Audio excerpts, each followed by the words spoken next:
was lying unconscious, and the police became rather aggressive and told us to back off and mind our own business. They asked if they wanted a cab. Minnie's cousin said yes, so the police called for a cab. The police walked over to Minnie, they looked at her on the ground, and they each took a shoulder of her jacket. They dragged her across the road on her backside, with her backside and her legs dragging, and they basically virtually dumped her in the snowbank at the side of the street.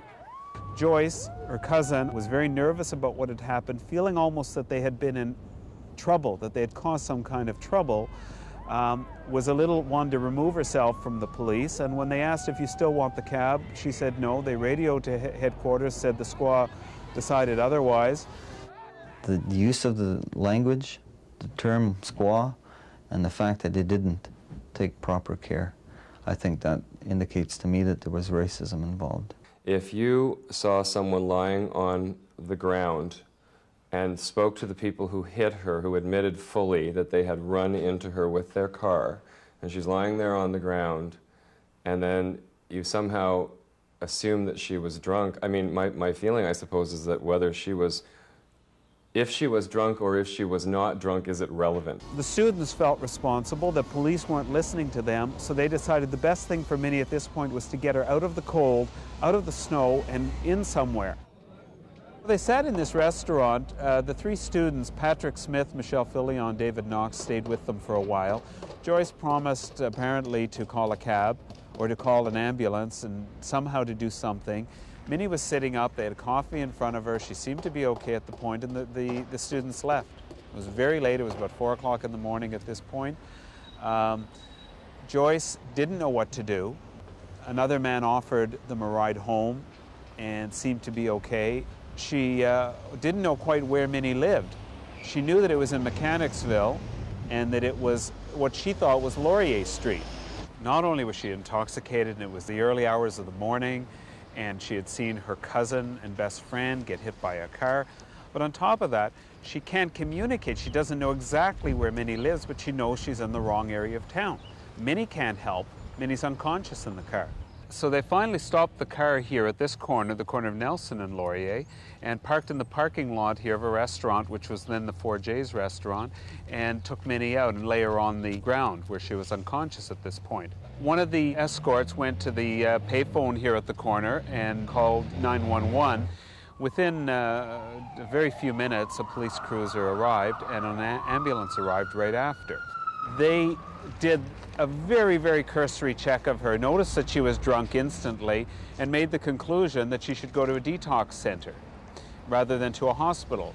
Minnie was scooped up in the police cruiser as opposed to the ambulance, taken to a detox center in Sandy Hill, where she was refused entry because she was unconscious. So she was taken from there to the Ottawa police station.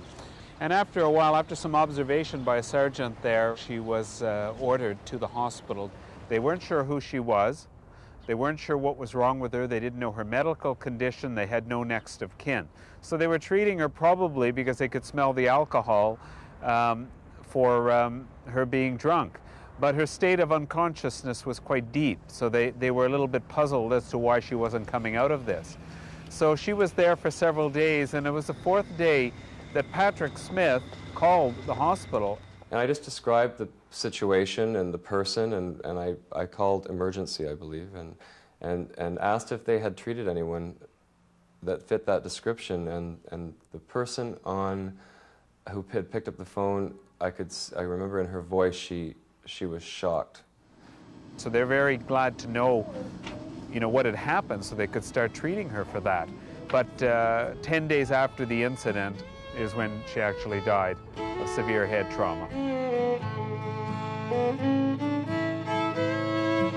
Once the media broke the story, there was all this controversy, and an inquest was called in Ontario.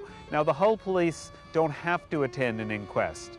They can't be ordered, they can't be subpoenaed to attend, so they came on their own volition, which made in my view, the inquest very political. What in some ways they tried to do was use Joyce as a scapegoat to make the fact that she was intoxicated and that she was Minnie's cousin, that she should have done something differently, which drew the attention away from what the police should have done, which to me was an injustice. The inquest fell short of saying that racism had anything to do with what happened that night.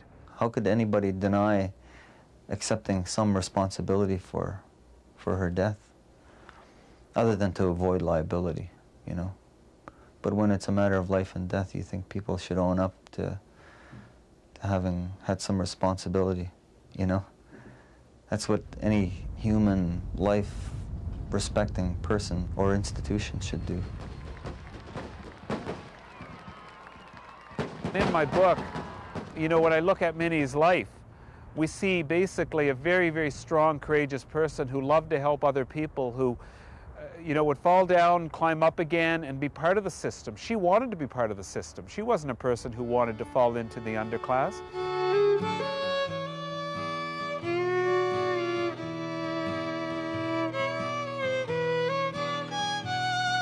The person that lived right here at 18 Lowry Street was a person with children, with dreams, with plans, with a lot of hardships. And that night, like so many other people on New Year's Eve, Minnie went out to have a good time, to have a little bit of fun, to put all the troubles behind her and just have some fun. But being Native, being intoxicated, which she was, left her more vulnerable than all the other thousands of people that were out that night.